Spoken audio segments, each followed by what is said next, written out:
The narrative surrounding Angel Reese has been built less from her own words and more from what's said about her.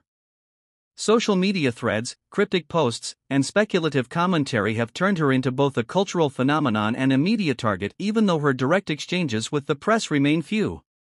Yet silence has never meant passivity for Reese. Within the Chicago Sky locker room, she's known as a voice of conviction, a player who's never afraid to speak her mind when it matters most. Her teammates describe her as clear-eyed, honest, and unapologetically demanding about what the team needs to improve. Reese, it turns out, doesn't fear expression. What she fears is distortion, the unpredictable process of watching her words get repackaged into headlines that twist intent into controversy. This delicate dance between authenticity and media manipulation exposes a deeper, systemic issue in modern sports journalism, one that disproportionately affects women athletes, particularly women of color. For players like Reese, success isn't just about performing on the court, it's about surviving the performance of it. They must manage two games at once, the physical one scored by points and rebounds, and the public one scored by perception. In an age when algorithms dictate attention, nuance has become the first casualty. Engagement-driven media trades complexity for clicks, and context for controversy. Thoughtful interviews are sliced into viral snippets, personal insight becomes public spectacle. The athlete's identity morphs into a storyline, often authored by strangers.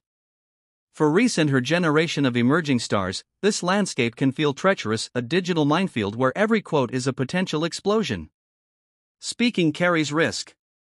Silence invites speculation. There's no safe path forward, only strategic ones.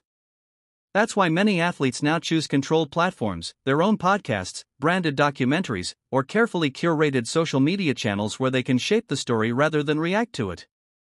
Still, Reese's willingness to address this openly could spark real change.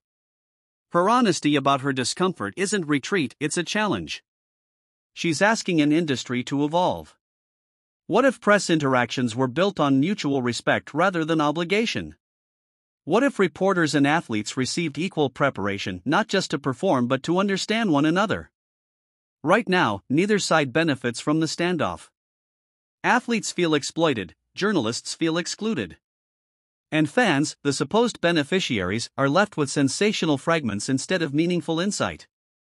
This tension undercuts the very progress that stars like Reese help fuel in women's sports.